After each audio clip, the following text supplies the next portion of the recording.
hi everybody. Am I on? Can you hear me? Are we good? You're good. We're good? All right, rock on. Yeehaw! Yeehaw, she said. So hi, I'm Katie. I'm the head of the media team for Ansira. I've been here for about 2.5 years. I think I've met most of you by this point because this is my third channel effect. And I was trying to sort out how to introduce this to all of you today. And as parents have a way of doing, I was humbled this weekend by both of them because I was explaining to them what I was here to do, and that's difficult when you are trying to explain something to your parents. They don't really understand what you do, right? Have you ever been in that position? Like, I learned how to build websites like 25 years ago, and they still say I do that to people. They're like, she builds websites. I'm like, that's not, I build websites, it's fine, it's fine. So I was explaining what I was doing today and what we were talking about, and I said, you know when you get a product and you're like, wow, this product is simple, it's great, the service is great. We facilitate all the things that happen behind the scenes. And my mom goes, like Willy Wonka and the Chocolate Factory? I'm like, what? That's what you thought of? No, that sounds awful. Like with this very stressful river. I'm like, no, it's actually, the goal is to be the opposite of that. The goal is to be very smooth. And I'm like, you know when you sit down and they have a tax professional that they've used for 150 years because they all do. And I said, you know when you sit down with Danielle and she goes through your taxes, but you see all the branding that she has around and you get the email from her every year that says, hi, Sam and Nancy, it's time to do your taxes. Give me a call. I know you usually like afternoon appointments. Though that's what we do. We try to make it seamless for Danielle so she can do your taxes and she can be friendly with you and you can talk to her about bourbon or whatever it is you talk to Danielle about. And my dad squints and he looks at me and he goes, I think you should use the Willy Wonka part. I was like, that wasn't what I was at. But anyway, the point is, we're here because we want to talk about the holistic experience that you give your end customer, which is the person who is selling to the customer using your product, right? Because you need to make it easy for them to sit in front of their end consumer and have all the things they need and do all the things that they need to do, and everything runs smoothly, and then you get that return. So that's what we're here to chat about today, and we're gonna have these lovely humans introduce themselves, so we will start with Laura. Okay. Hi, everybody. My name is Laura Carter, and I'm with Edward Jones. So I am we're part of the Brand Muscle Legacy client, so this is my first time here and so excited to be here. I am on a team called Growth Marketing, and my team is really responsible for all of the marketing tools and channels and strategies that all 20,000 of our financial advisors use to locally market their practice on a day-to-day basis. I have had the pleasure of really being in this role or a similar role for the past probably 5 years. So kind of been living, breathing this for a while now. And so much that I've already heard yesterday and today has really resonated. And I'm like, yep, that's us. That's me. That's my day-to-day. Okay, on the same page, yes. So, but happy to be here today and share some of my story. And I'm located in St. Louis, so very familiar with Ansira. I made a comment yesterday. I'm like, I think I've applied for a couple jobs there over the past probably couple years. So Ansira is very familiar to me. But yeah, happy to be here. Thank you, Laura. Sasha, to have you. Hey, everybody. My name is Sasha. I can't say I'm new to Ansira anymore. You can't play the new card anymore. Yeah, Sorry, it's I over. can't. It's been a few months. But it's been amazing, and like just looking out and getting the privilege to like sit on this really high chair. It's very powerful. But looking at you guys and realizing all of you could be up here having this conversation. So it's just a pleasure. We're gonna do a weird thing. So the participation that we saw with the getting the pens out and all of that at the end of the last session, we need you to keep that spirit because we have a really fun activity for everybody. It does not involve hand raising. It does not involve dancing, although later there will be dancing, I believe. It does not involve AI songs, although Jared, that was fabulous. But Sasha is gonna walk us through an exercise that will guide the rest of our conversation today. Right. So. I'll do it. So, as it says, I'm gonna make you guys feel super uncomfortable. I'm gonna make you close your eyes in front of a room full of people. Only we will be able to see what you're doing. But here's why we're doing this exercise. We've spent our careers trying to embody the journey of our end user, right? Whether it's a consumer, it's a franchisee, it's an operator, what is the end user feeling? What are they thinking? And we spend a lot of time rationalizing data, but what we don't do is put ourselves in the position of our end user. So that's what I'm gonna have you guys do. I'm gonna have you close your eyes. I'll do it with you. And then I was gonna say something funny like tickle the person beside you, but then I thought they would make me leave this stage. But just do it. No, don't do it. And I have the counter up here, so I'll let you know when 30 seconds is up. Okay, ready? Close your eyes. Just think. 30 seconds. Awkward.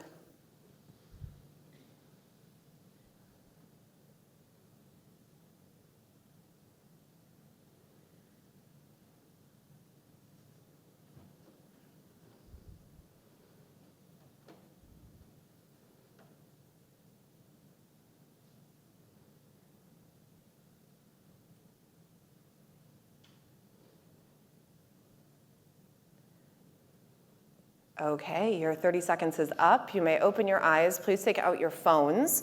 Please scan the QR code and please enter one or two terms that would best describe the experience you just had as your customer. These are not associated with your name, and they are going to be popping up on the screen. We're excited to see what they look like.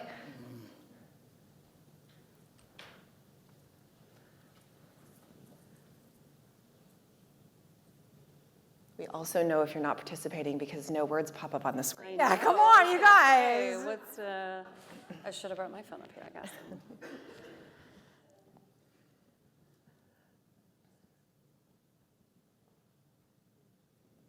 Take 30 more seconds. What's that? Do we not have the internet? Oh, no.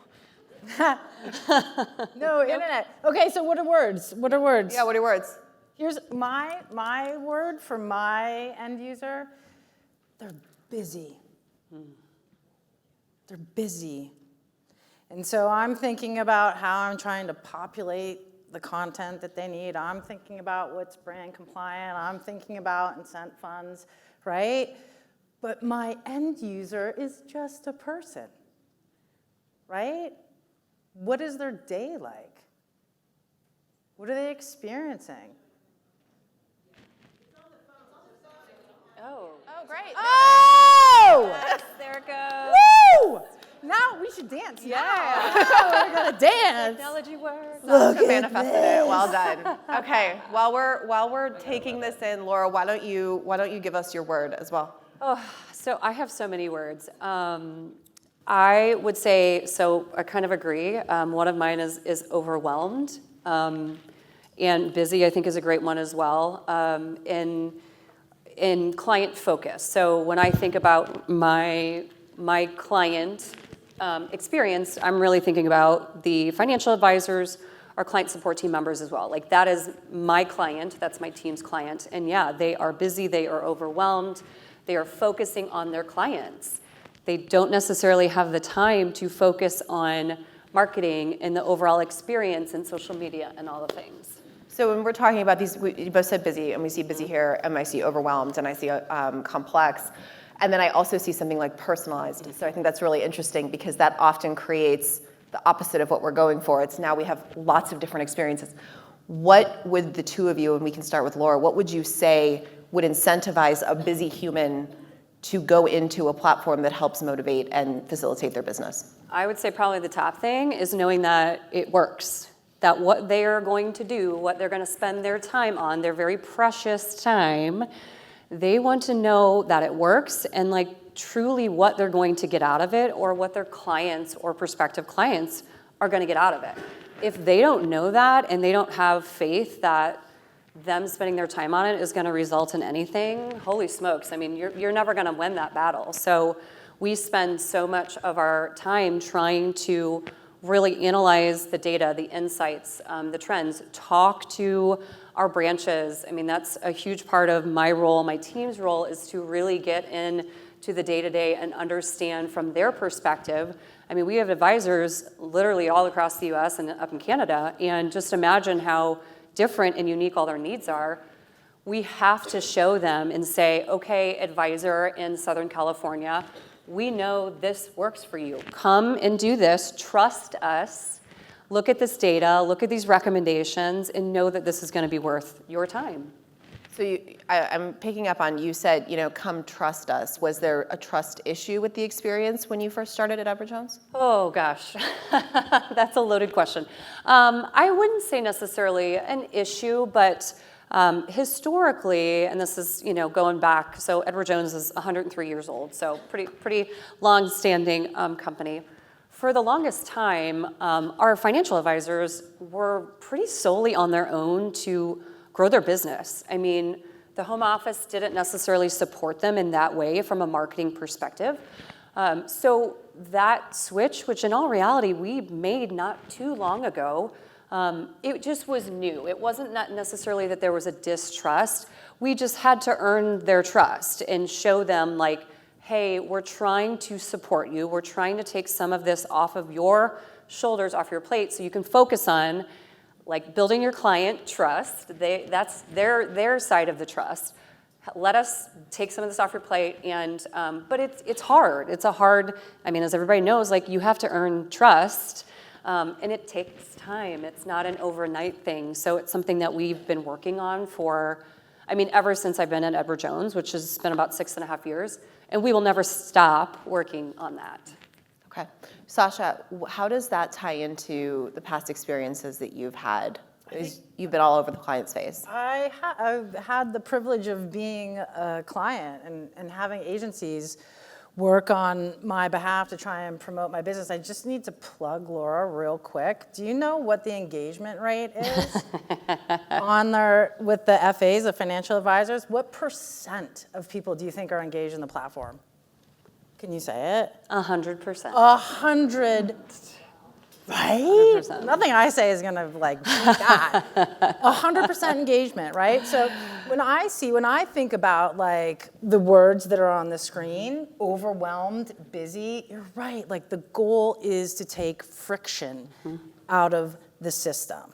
And when you have a system that 100% of people are engaging in, then you realize that you have a solution. I have like tons of little anecdotes about like when we personalize, when we like manifest the actual person that's using our system, we get much better results, right? When we realize that these hands on a keyboard are an actual person who's overwhelmed, who's busy, that feels challenged, that wants personalization, to me, that is the goal.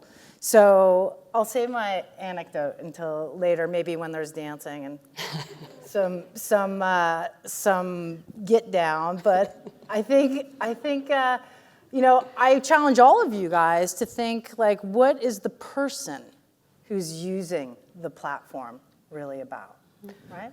I think that's a great point. And we've had a couple conversations earlier, even just today, but it's happened quite a bit in terms of the idea of reporting and data visualization. Because there was a time where we had no data, and then there was a time where we had all the data, and now we're like, well, what does this data really mean?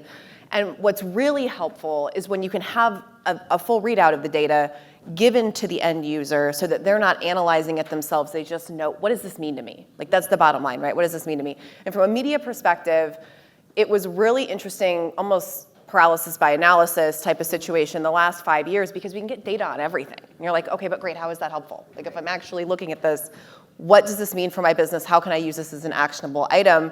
And to your point, Sasha, I think part of how Laura and team have led their product experience is through data visualization. So Laura, can you talk through that piece a little bit for the groups in the room? Yeah, absolutely. So this morning in the first session, hopefully maybe some folks, when they were showing some of the slides and the examples, our Edward Jones site was up there, and they were showcasing, which was a really nice surprise. I was like, oh my gosh, there's our work. So we have at this point we've spent years working on this, and yeah, there's such a fine line between showing enough data and too much and turning into something that is beneficial. And like from my perspective, my team's perspective, we actually have a lot of different stakeholders. Like yes, our financial advisors, our branch teams are our key client. But we also have certain segments of our field that we have to also serve. So we've got field leadership teams that have different roles and responsibilities. They need different data. We have other home office groups that need different data. Like all of these different segments of our audience have different needs. And then of course, our own needs within marketing and growth marketing. So we have built, I don't even know how many at this point, maybe Sanket can maybe answer, like so many custom dashboards and visualizations, like really leaning in, having to not just spewing out a whole bunch of data, but like truly turning them into helpful visuals for, again, a lot of them are for us in marketing. Many are utilized by other home office areas. Many of them are for our branch teams. And this is data and visibility they've never had access to before. Like even just understanding how many people are going and looking at their website, how many leads they're getting, how many click-to-calls they're getting, are these clients, are these prospects, how they're comparing to their peers. This has been such a blind spot for our branch teams for almost 100 years. So like huge progress, and we will not stop. Like this is an area we see so much value in, and we are currently working so hard to tie all of these data points together to show them again, like what can you expect if you take this action or you take these 3 actions and spend this much time doing it, what can you expect? And of course, tying it back to business results as much as possible, which I think everybody probably in this room knows how difficult that can be, but we are aiming high with our work in this space, and our dashboards are utilized across our firm on a daily basis. So lots of great work has happened there. That's fantastic, and that the dynamic and collaboration with partnership I think is so key.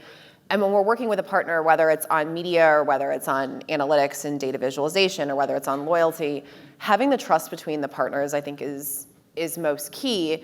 And Sasha, you being in the client space prior, what personally did you expect in partnership experiences that you now carry with you today here at Ansira? That's a great question. I think, having been on the other side, it's small things that are really important, right? And then if we center ourselves around the human, right? Laura's a very busy client.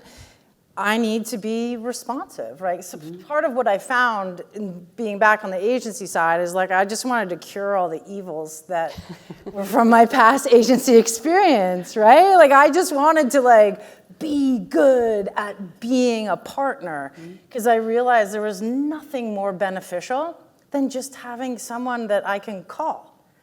Like I have a problem. So I think when we talk so much about systems, we talk so much about tech, but the truth is the best education I got to be a good partner is by being a client and knowing what clients want. And honestly, just being responsive, just caring, to me was the biggest indicator of a strong partnership. From that, everything begets, right?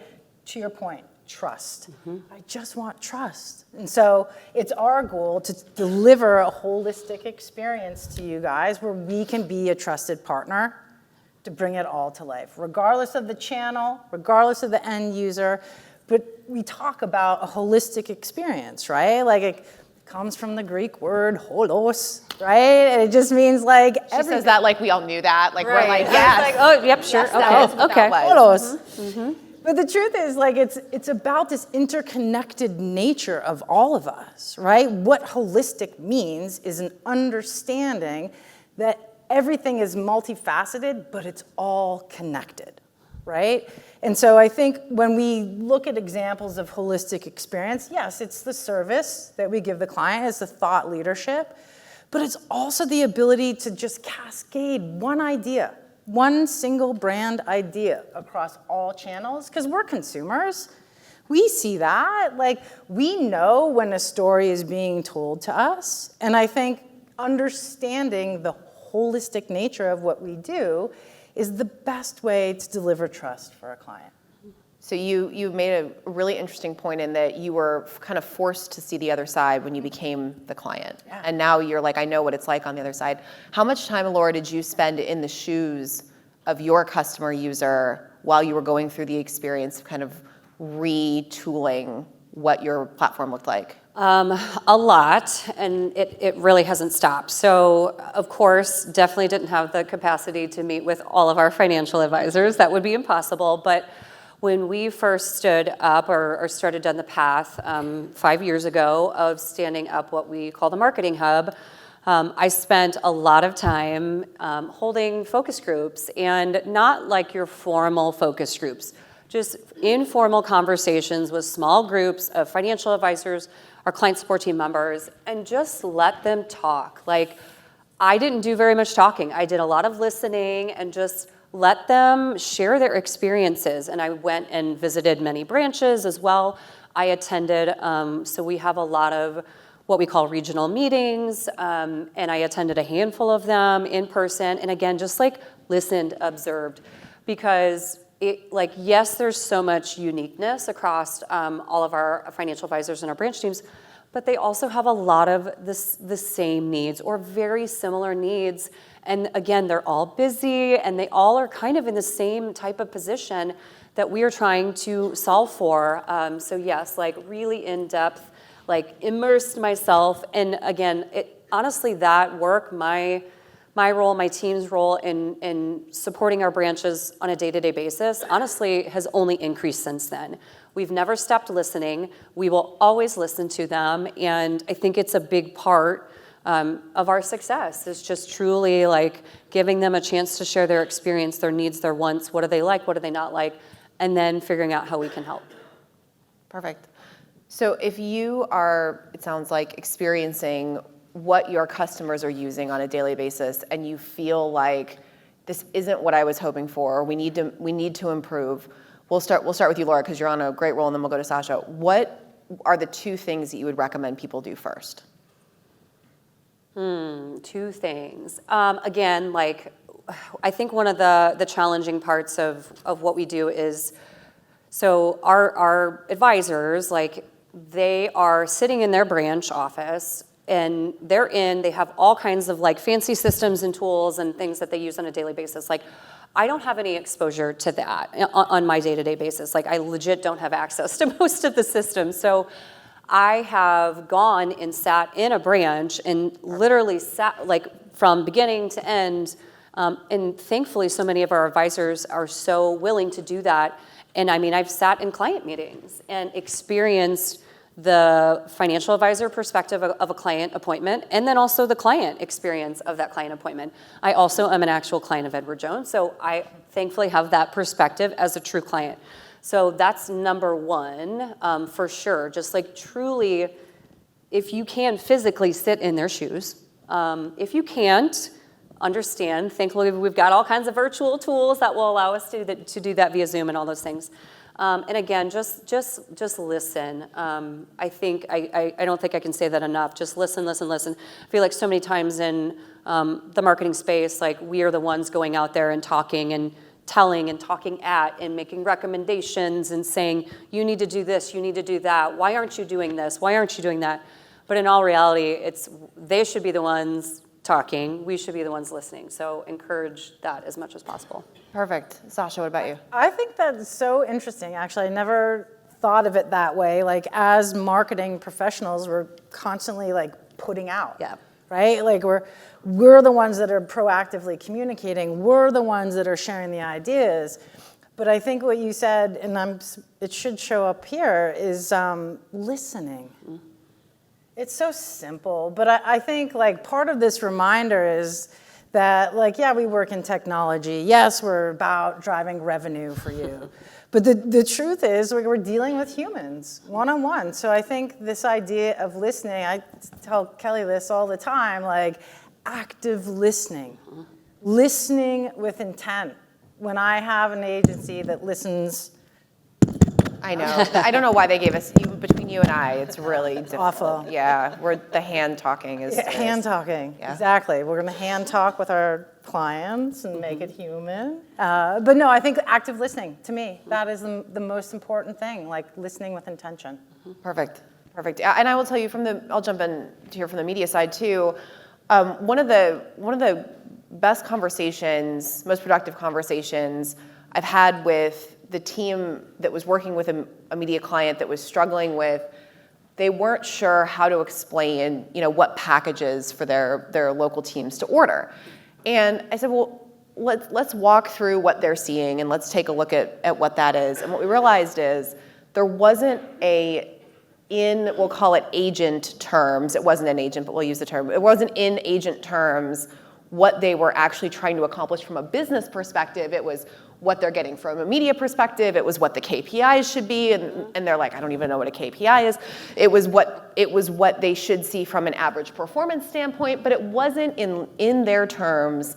If you are trying to promote this offer, we recommend this package. And I think that's really the key takeaway is you have to sit and experience the entire process as your customer, which in our case is the rooftops or the agents or the individuals, so that they can put all the technicality, and I see, complicated on here. I see dramatic on here. Did you see that as well? I see dramatic on here, which is, we're all chuckling, but I mean, it's dramatic. If they're trying to run their business and they're really good at, we'll use the term, or we'll use the example I used with my parents, doing taxes, they don't want to have to worry about like, which paid search campaign am I going to click? I just know that I need more of this traffic, and we need to make it turnkey for them. So that's what I'm hearing the two of you say.